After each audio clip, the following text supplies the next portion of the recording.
Crente não pode ter medo de más notícias, porque a sua alma está estabelecida, aleluia, em Deus, está alicerçada na palavra de Deus. Eu vou encerrar, mas quem está gostando, diga amém.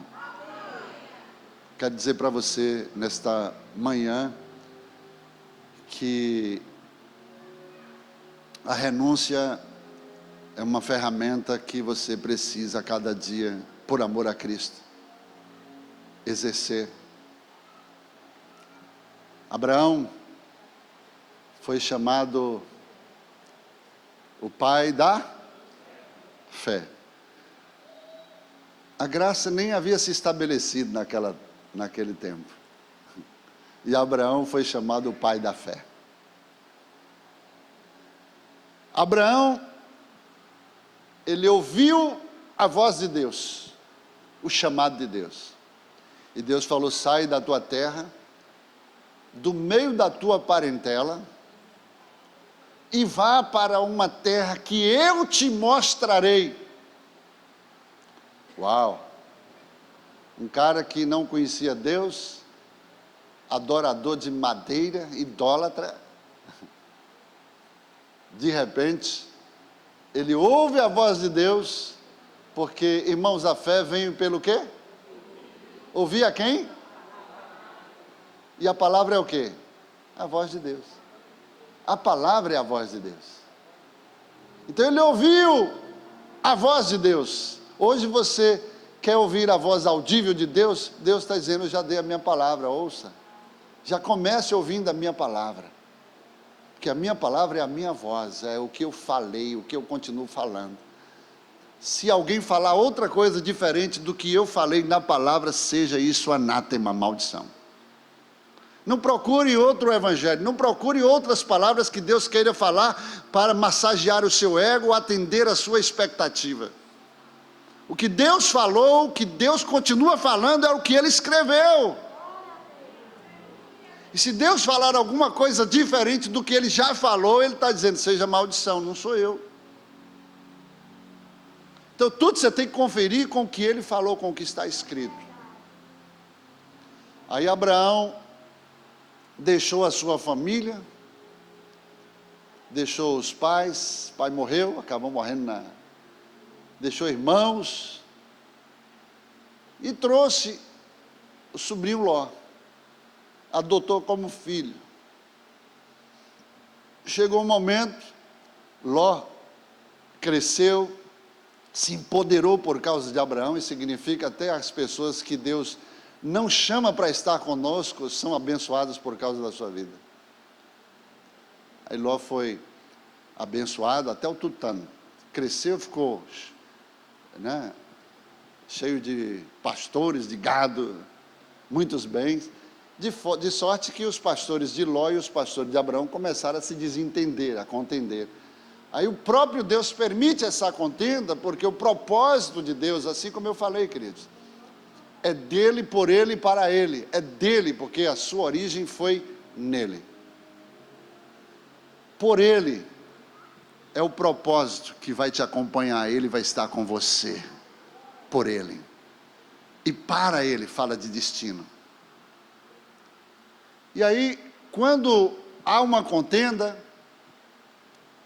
Deus permite a contenda exatamente para o propósito prosseguir. Porque tem coisas que a gente faz na nossa vida que a gente emperra o propósito. Aí Deus tem que permitir alguma coisa para poder prosseguir. Amém, queridos? Aí Abraão chega para Ló e fala: não dá mais para a gente continuar junto. Abraão, por fim, entendeu: vou ter que renunciar também, renunciar a minha família, vou renunciar agora a Ló. E aí quando ele renuncia a Ló, aí Deus começa a reescrever a sua história no propósito, dá continuidade no propósito. Aí Deus fala: eu vou te dar uma família, Abraão, eu vou te dar um filho. Abraão já tinha 70 anos, 75 anos, e da promessa até o cumprimento durou 25 anos. Mas antes do propósito se cumprir, porque o propósito era em Isaque. Aí Abraão permite um atalho. Aí Sara vai lá e tenta ajudar o propósito de Deus e gera Ismael. Ismael é filho de Abraão, semente de Abraão, mas não estava no propósito de Deus. E aí sabe o que acontece? Deus permite uma contenda entre Ismael e Isaque. Ismael estava caçoando, é uma linguagem interiorana, né? É rurícola. Caçoar, quem conhece essa linguagem? Estava maltratando o seu irmãozinho mais novo, né? Qual é a mãe que vê um filho, alguém maltratando o seu filho e não entra na defesa? Aí Sara ficou, olha, na força de uma leoa parida. Chegou para Abraão e disse assim: olha, bota fora Agar e Ismael, manda embora, não quero mais aqui. Ué? Usou com autoridade para Abraão. Sara, que chamava de Abraão de meu senhor, agora levanta a voz e manda embora, porque o filho da escrava não vai herdar com o filho da promessa. Abraão se condoeu, porque era sua semente, ficou dividido. Aí Deus entra. Olha como é linda a história do propósito de Deus na sua vida, queridos. Você faz muitas coisas que Deus não mandou, Deus entra com alguma circunstância, cria um cenário para você prosseguir a sua caminhada no propósito dele. Aí Deus fala para Abraão: Abraão, agora ouça. Na hora que era para você não ouvir sua mulher, você ouviu. Armou esse balaio de gato agora, e você agora, né, tem que arcar com as consequências. Agora ouça a sua esposa, porque verdadeiramente o filho da escrava, ela enxergou no propósito, não vai herdar com o filho da promessa. E aí Abraão, com muito pesar, tá bom, vou mandar embora. Aí pegou um embornal de pão. Quem sabe essa linguagem de embornal aí? Na venda lá no interior, a pessoa ia comprar alguma coisa, pegar aquele papel grosso, enrolava, é um embornal. Aí Abraão deve ter pegado um bocado de pão, botou ali, ó, toma. Foi o alimento que deu para cruzar o deserto. Meu Deus. Uma moringa de água. Uma moringa de água. Quem sabe o que é moringa? E aí despediu Agar e Sara para o deserto. Irmão, deserto sem comida e principalmente sem água é morte. Como é que Abraão dá só um embornal de pão e uma moringa de água para poder ele sobreviver no deserto? Abraão obedeceu a Deus. Estava debaixo de uma promessa de Deus, porque Deus falou: Abraão, mande o seu filho embora, porque farei dele também uma grande nação. Por causa de ti, Abraão, eu vou abençoá-lo. Aleluia. E aí o que aconteceu? Eles foram para o deserto, acabou primeiro a água. Acabou a água, queridos. O corpo entra em colapso. Morre. E aí Agar se encontrou numa situação, despediu o seu filho a um tiro de pedra. Ele parou debaixo de uma árvore e ela começou a chorar, desesperada, porque o filho era morrer, ela não queria ver o filho morrer, então ela despediu. Enquanto o menino chegou debaixo da árvore, o menino fez uma oração, porque aprendeu com seu pai Abraão. Quando o menino orou debaixo de uma árvore, Deus respondeu a oração do menino e abriu os olhos de Agar. E de repente, quando a Agar abre os olhos, vê uma fonte diante dos seus olhos. O que foi que aconteceu, queridos? Quando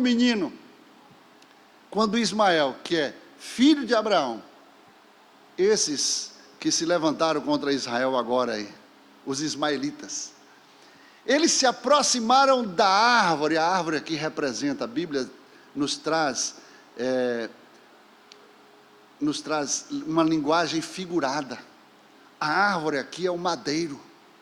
Quando os ismaelitas, eles se aproximaram do madeiro, ou seja, da cruz. Por que a cruz? Porque na cruz é o lugar da vitória daqueles que se rendem para seguir após o Mestre. Quando ele se aproximou da cruz e orou, a sua oração foi ouvida. Por quê, pastor? Porque a nossa vitória está na cruz. Não existe evangelho sem cruz. Até aqueles que estão perecendo, mas quando se aproximam da cruz, eles serão ouvidos. Isso significa o quê? Porque um dia, a história desse povo, dos ismaelitas, que são também herança de Abraão. Aqui já está o mundo invisível, o mundo espiritual já apontando para o fim deles. Você precisa entender o evangelho dentro da ótica do invisível, dentro da ótica do que está escrito, dentro da ótica do que vai acontecer. Por isso você não precisa entrar em desespero, porque essas coisas é mistério que tudo aconteça, mas você precisa somente acompanhar no profético os acontecimentos das profecias. E aí, quando a fonte se abriu, os olhos se abriram de Agar e viu a fonte, o que é que isso quer dizer, pastor? É que vai chegar o tempo em que os ismaelitas vão entrar em desespero, vão sentir a morte de perto, vão estar sentindo que vão perecer, não tem outra alternativa sem que eles agora possam clamar a Jesus, reconhecer que em Jesus é a verdadeira fonte de águas vivas. E aí Deus vai, pela oração de Ismael, vai abrir os olhos de Agar. O que Agar representa? Agar representa a religião que eles seguem. Ismael aqui é o povo. Então, Deus vai abrir os olhos de Agar. E eles deixarão de viver. O tempo da moringa vai se acabar na vida deles. E vai adentrar o tempo da fonte de águas vivas. Por causa da oração de Ismael, Agar vai ter os seus olhos abertos. E eles vão deixar de viver o tempo da moringa. E vai adentrar o tempo da fonte